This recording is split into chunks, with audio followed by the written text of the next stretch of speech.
आज हमें भगवत गीता का अध्याय 2 करना है। अध्याय 2 में बेसिकली इसका नाम है गीता का सार। संक्षेप में जो भगवान श्री कृष्ण गीता में विषय कवर किए हैं और जो भगवान ने उपदेश दिया है उसका संक्षेप में यहाँ पर वर्णन किया गया है। इसके पश्चात अध्याय करते करते भगवान ने 18वें अध्याय तक इस ज्ञान को डिटेल में विस्तार से दिया है ताकि हमें समझ में आ जाए। तो जब हमें ध्यान होगा पहले अध्याय में करुणा से व्याप्त हो चुके थे। करुणा क्यों? बेचारे सब मारे जाएंगे। शोक था उनको क्योंकि उनके प्रियजन भी मारे जाएंगे। और न केवल प्रियजन, जो दुर्योधन और दूसरे लोग थे उनके प्रति भी ना शोक था कि देखो बुद्धिहीन है ये। बुद्धिहीन शब्द का प्रयोग किया था ना पिछले अध्याय में कि दुर्योधन बुद्धिहीन है, वो अपना भला बुरा नहीं समझ पा रहा है। ऐसा कई बार होता है हमारे साथ ना, कहते हैं जो हमारे लाभ के लिए ना हो।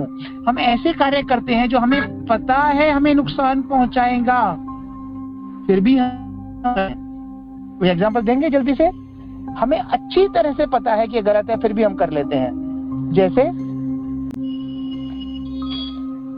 दुर्योधन को अर्जुन सोच रहे हैं कि दुर्बुद्धि है, कि कैसा दुर्बुद्धि से अपना भला बुरा नहीं दिख रहा है। कि हम भी दुर्बुद्धि हो जाते हैं बहुत बार, अपने भले का ना काम करके जानते हैं कि हम गलत कर रहे हैं फिर भी। ये मेरा प्रश्न है, कब ऐसा हो जाता है हमारे साथ? कई बार होता है वैसे। हाँ, हरे कृष्णा प्रभु जी। हम जब अपने बच्चों के विषय में, बच्चों के बारे में अगर कोई ऐसी बात होती है तो प्रभु जी वहाँ भी हम दुर्बुद्धि हो जाते हैं कभी कभी, और रिलेशन में ही हो जाते हैं प्रभु जी। हम अपने बच्चों का बचाव करते हैं। हरे कृष्णा प्रभु जी। सही बात है, बिल्कुल।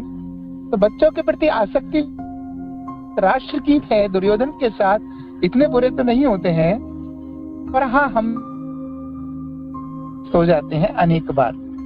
बीमार होते हैं, डॉक्टर ने कहा है, आयुर्वेदाचार्य ने कहा है, हम सब जानते हैं ये चीजें नहीं, भोग करने के लिए, खाने के लिए, तो सब चीजों में हमें लिप्त करने के लिए विवश कर देती। पता है फिर भी हम करते हैं। कई बार कहता हूँ लोगों को पता है कि शराब नहीं पीनी चाहिए, पीते हैं और अपने बच्चों को बिल्कुल नहीं पीने देते हैं। भाई तुम्हें पता है तभी तो गलत है, नहीं पीने देते हो तो भैया तुम क्यों पीते हो? हम जानबूझकर ऐसी चीजें करते हैं क्योंकि हमें तुरंत उससे सुख की प्राप्ति का अनुभव होता है। सुख नहीं मिलता है क्योंकि ऐसे सुख का अंत सदा ही दुख होता है। तो शोकाकुल हो रहे हैं, दुर्बुद्धि दुर्योधन के प्रति भी शोकाकुल हो रहे हैं कि देखो इसकी बुद्धि ठीक होती तो युद्ध नहीं होता।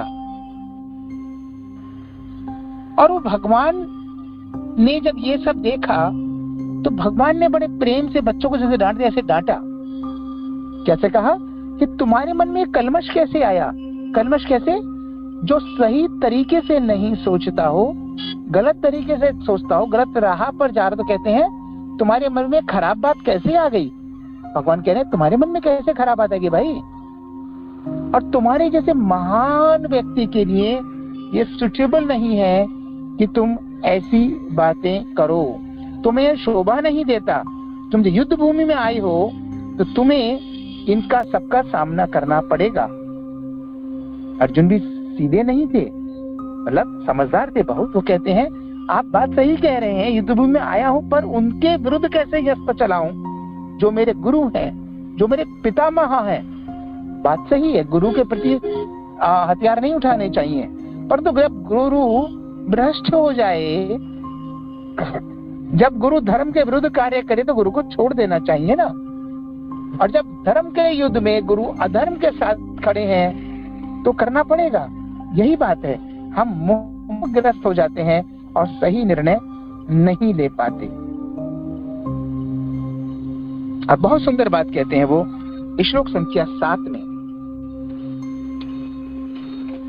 श्लोक संख्या 7 बहुत महत्वपूर्ण श्लोक है हमारे समर्पण की भावना के लिए भी। कार्पण्य दोषो व्रत स्वभावः प्रश्चामि त्वां धर्म सम्मूढ़ चेतः यश्रेयस्यान्निश्चितं ब्रूहि तन्मे शिष्यस्ततेऽहं शाधि मां त्वां प्रपन्नः। मैं अपनी कृपण दुर्बलता, मैं इतना कमजोर हो गया हूँ हृदय से, मैं समझ नहीं पा रहा हूँ सही क्या है गलत क्या है, धैर्य खो चुका हूँ मैं और कर्तव्य भूल गया हूँ, क्या मेरे लिए करणीय है और क्या मेरे लिए करणीय नहीं है। और मुझे आप पर विश्वास है, भगवान पर विश्वास करना, श्रद्धा करना कितना आवश्यक है, हमें अर्जुन से समझना चाहिए। कह रहे मुझे विश्वास है पूरा कि आप मुझे वही रास्ता बताओगे जो मेरे लिए सर्वोत्तम रास्ता होगा। और क्यों ना बताओ, मैं आपका शिष्य हूँ। शिष्य क्यों हूँ? मैं आपकी शरण में आ गया हूँ, पूर्णतः आपकी शरण में आ गया हूँ, और इसलिए मैं आपसे अनुरोध करता हूँ कृपया मुझे उपदेश दें। तो कई बार हमारा मन विचलित हो जाता है, पहले विचलित हो रहा था, ऐसा नहीं करना चाहिए, अब विचलित हो रहा है, आप मेरे गुरु हैं, मैं आपका शिष्य हूँ, मैं आपके चरणों में शरणागति ले ली है, आप जो कहोगे वो करूंगा। और अस्थिर मन, डगमगाने वाला मन अगले श्लोक में ही क्या कहता, यानी अर्जुन का मत अगले श्लोक में ही कि मुझे कोई ऐसा साधन नहीं दिखता जो मेरे शोक को दूर कर सके। या आपने शिक्षा मांगने भी कह दिया, फिर क्यों कह रहे हैं? और आगे कह रहे हैं, स्वर्ग पर देवताओं के आधिपत्य की तरह इस धन धान्य संपन्न सारी पृथ्वी पर निष्कंटक राज्य प्राप्त करके भी मैं शोक को दूर नहीं कर सकूंगा। अब शोक की बात क्यों करते हो भाई? जब आप भगवान की शरण में आ गए तो अपने आप को पूरा का पूरा भगवान पर आश्रित कर देना चाहिए, शोक करने की आवश्यकता ही नहीं है। जब एक बार आपने कह दिया कि हे भगवान जैसा आप करोगे मेरे लिए वही शुभ होगा, फिर ये क्यों कह रहे हो कि मुझे स्वर्ग आदि की आवश्यकता नहीं है? क्योंकि आपने समर्पण तो कर दिया, परंतु एक भावना भी नहीं गई ये मेरे हैं, ये पराये हैं, जीतना और हारना, मैं अपनी शक्ति से सारे काम कर रहा हूँ, मैं ही सब कुछ हूँ। हे भगवान मैं इसे करना नहीं चाहता, रोकूं कैसे? समझ रहे हैं आप? तो इस तरीके से अपने मन की बातें निकाल नहीं पा रहे हैं। कह तो दिया समर्पण करता हूं मैं, पर श्रद्धा का स्तर भी 100% नहीं हुआ है।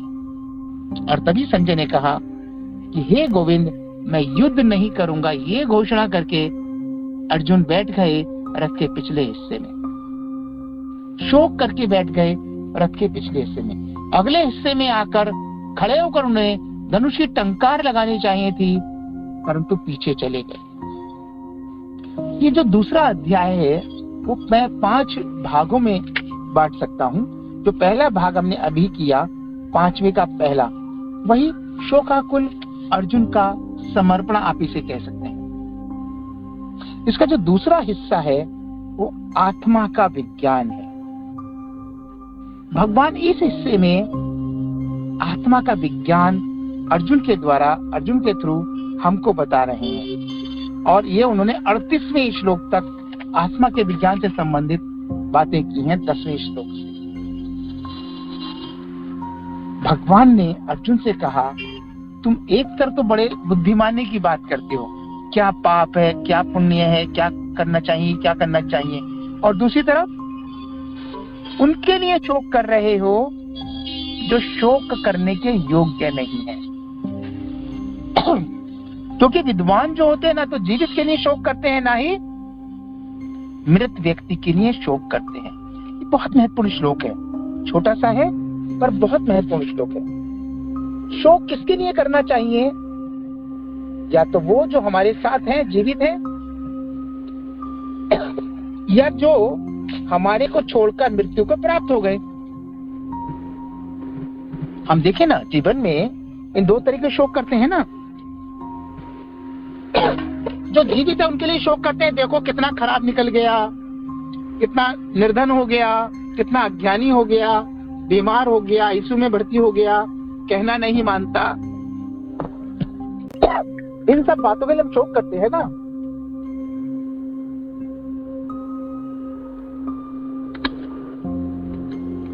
जो जीवित है हम उनके लिए शोक करते हैं इस तरीके से।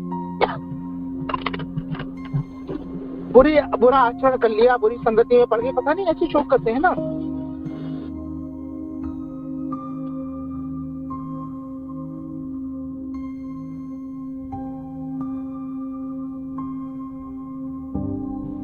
तो शोक करते, कितनी भी उम्र का हो चाहे तो। भगवान ने जल्दी बुला लिया, कुछ दिन और रह लेता, बच्चों की शादी देख लेता, बच्चों के बच्चों पैदा होते देख लेता, स्कूल जाते देख लेता, पता नहीं क्या क्या बोलते रहते हैं हम ना। जो चले गए उनके प्रति मोह माया के चक्कर में याद करते हैं, और जो हैं उनसे भी मोह माया के चक्कर में याद करते हैं, क्योंकि वो गलत हो जाए तो भी उनके लिए शोक कर रहे हैं।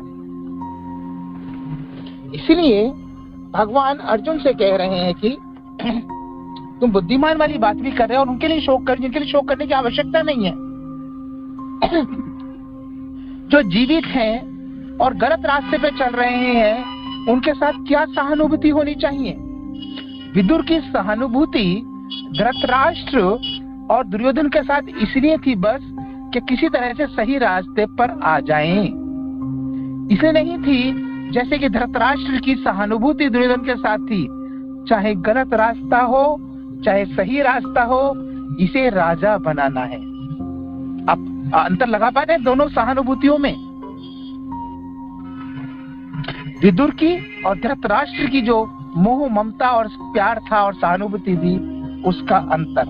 तो हमें ना तो जीवित में शोक करने की आवश्यकता क्योंकि गलत है वो, और मृत के लिए नहीं शोक करना है क्योंकि जो चले गए वो आत्मा थी, जो रह गए वो शरीर है। और ये गुरु महाराज जी कहते हैं, और प्रभुपा जी ने भी कहा है कि यदि कोई स्त्री ये कहे कि मेरे पति की मृत्यु के बाद इसके शरीर को मैं जलाने नहीं दूंगी, या कोई पति कहे मेरी प्रेमिका और पत्नी की मृत्यु हो गई है उसको मैं जलाने नहीं दूंगा, मैं तो इसके साथ बैठूंगा, खाना खाऊंगा, प्रेम करूंगा, बातें करूंगा, जिंदगी इसके साथ बिताऊंगा, क्या हो सकता है शरीर का तो बिता सकता है कोई किसी भी शरीर के साथ में जीवन नहीं बिता सकता जो कि मृत हो चुका है। तो जो मृत हो गए तो उनसे क्या मोह करना, उठाओ उनको, जलाओ और काम आगे बढ़ाओ, क्योंकि मृत केवल शरीर हुआ है, आत्मा की मृत्यु नहीं होती है। हम आगे अभी भगवान ने भूमिका बना दी है, अब इसकी बात करेंगे। भगवान ने बताया ऐसा कभी नहीं हुआ कि तुम और हम ना रहे हो, तुम भी थे और हम भी थे, और हम जिस शरीर में आते हैं उस शरीर का परिवर्तन होता रहता है। पहले बालक होता है, बालक से तरुण होता है, वृद्धावस्था में जाता है, और फिर वृद्धावस्था के पास जाने के पश्चात एक दिन फिर वह मृत्यु को प्राप्त होता है। देहिन अस्मिन् यथा देहे कौमारम यौवनम जरः तथा देहांतर प्राप्तिर् धीरतस्तत्र न मुह्यति। तो इस प्रकार से जो धीर व्यक्ति होते हैं इन परिवर्तनों से मोह को प्राप्त नहीं होते, क्योंकि उनको पता होता है कि जो शरीर मुझे मिला है एक दिन ये जाना है। इसलिए उसे अविचल भाव से बिना डिगे इस तथ्य को समझ लेना चाहिए कि मैं आत्मा हूँ, शरीर नहीं हूँ। क्योंकि जो व्यक्ति इस शरीर के सुख दुख को आत्मा का सुख दुख मान लेता है वही विचलित होता है। जो शरीर के सुख दुख को शरीर का सुख दुख मानता है वो विचलित नहीं होता है। यदि किसी का पैर टूट जाए तो बहुत दिलगित नहीं होता है, हाँ उसके जो रोजाना के काम धाम थे उनमें व्यवधान आ जाएगा, डिस्टर्बेंस आ जाएगा, वो अपने कार्य को ठीक से नहीं कर पाएगा, पढ़ाई नहीं कर पाएगा, ऑफिस नहीं जा पाएगा और दूसरे 50 काम नहीं कर पाएगा। परंतु जो भक्त होता है आत्मा और परमात्मा और शरीर के अंतर को समझता है, तो क्या कहता है, भगवान इसमें भी भलाई है। मेरा पैर टूट गया, मैं बिस्तर पर बैठा हूँ, घर पर बैठा हूँ, तो मुझे और अधिक माला करने का अवसर मिलेगा, मुझे और अधिक कथाएं श्रवण करने का, सुनने का अवसर मिलेगा, मुझे और अधिक शास्त्र पढ़ने का अवसर मिलेगा, मुझे और अधिक अपने जीवन ऐसे प्रसन्न हो जाएगा। सोचिए, एक व्यक्ति ये सोच सोच कर दुखी होकर 3 महीने का समय निकाले, जब पैर टूट जाता है प्लास्टर लगा के घर में बैठे हैं, ये सोच सोच निकाले, हे भगवान मेरे साथ ही ऐसा क्यों किया, मेरा तो इतने लाख रुपए का नुकसान हो गया, 3 महीने की नौकरी छोड़ दी मैंने या कोई बिजनेस छोड़ दिया तो। और दूसरा व्यक्ति 3 महीने तक भगवान के नाम और भक्ति को बढ़ाकर और अधिक संतोष का अनुभव करता है। दोनों की नौकरी में परेशानी पड़ी, दोनों का बिजनेस में नुकसान हो गया और दोनों ही अपने काम को 3 महीने तक नहीं कर पाए।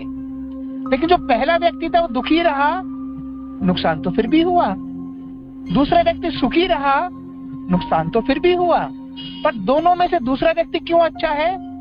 उसने उस समय का सदुपयोग किया, अपना माथे पर हाथ रख के पत्थर से माथा नहीं फोड़ा।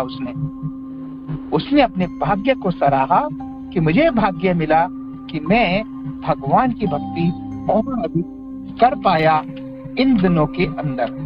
तो विचलित होने की आवश्यकता नहीं है, क्योंकि यह शरीर और आत्मा में अंतर होता है। क्योंकि भगवान ने कहा है यह शरीर और आत्मा अलग अलग हैं, और जो कि सारे शरीर में व्याप्त है, चल रही है, यानी जिसके द्वारा हमारा शरीर चल रहा है वो आत्मा है।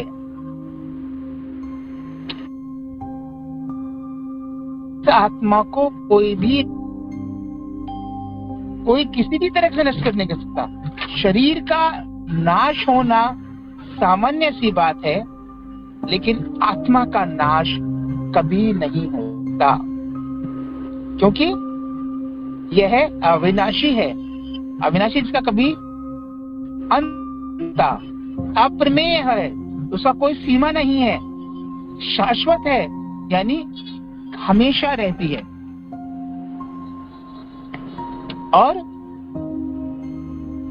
वो अज्ञानी है, उसको ज्ञान नहीं है, जो सोचता है कि आत्मा तो होता ही नहीं है, मर जाता है, और मैंने मार दिया तो मैंने आत्मा को मार दिया, या किसी ने मुझे मार दिया तो मेरी आत्मा को मार दिया। न जायते म्रियते वा कदाचिन न अयम भूत्वा भविता वा न भुवा अजो नित्य शाश्वतो अपि पुराणो न हन्यते हन्यमाने शरीरे।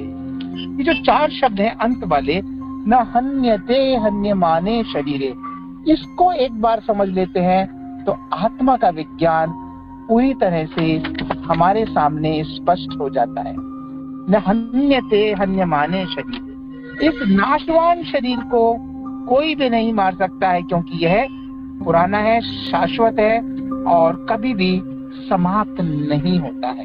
और कैसे नहीं समाप्त होता है? समाप्त तो हमने देखा है, हाँ, शरीर समाप्त होता है, और जैसे हम कपड़े बदलते हैं, भगवान बताते हैं, ऐसे ही हम एक शरीर को बदलकर दूसरे शरीर में चले जाते हैं। हम समझते हैं कि हमें किसी ने मार दिया, नहीं मारा। हमने किसी को मार दिया, नहीं मारा, क्योंकि आत्मा को काट नहीं सकता कोई, भिगो नहीं सकता कोई, जला नहीं सकता कोई, धूप में सुखा नहीं सकता कोई। आत्मा का कहते हैं बाल भी बांका नहीं कर सकता। और आश्चर्य की बात है, बाल के बराबर नहीं होती आत्मा। आत्मा का जो आकार है, साइज है, कहा जाता है कि बाल के आगे वाला जो कोना होता है, जैसे कि आलपिन का टिप होता है ना, नुकीला वाला, उसके 10,000वें हिस्से के बराबर कटना नहीं है, ये स्वाभाविक है ये। और इसका पता वैज्ञानिक ना लगा पाए तो ना लगा पाए, पर शास्त्रों में वर्णित है, और वैज्ञानिक ढूंढते रहते हैं कहाँ है आत्मा, नहीं मिलती, क्योंकि इतनी छोटी है, वो अपने यंत्रों से अभी पकड़ नहीं पाए। हाँ, कुछ समय बाद हो सकता है वो पकड़ने और पता कर पाए कि आत्मा कहाँ होती है, कितने साइज की होती है। लेकिन साथ ही उन्होंने कह दिया, भगवान ने, मैं तो कह रहा हूँ आत्मा मरती नहीं है, पर मान लो तुम्हारी बात, एक बार को मान लेते हैं। कई बार ऐसा होता है ना, कोई बहस करता है तो हम कहते चलो ठीक है तुम्हारी बात सही है, अब तुम मेरी बात भी तो सुनो। तो भगवान कहते मान लो तुम्हें शोक हो रहा है किसी के मरने पर, क्योंकि शरीर को मरना मतलब आप आत्मा को मरना मान रहे हो।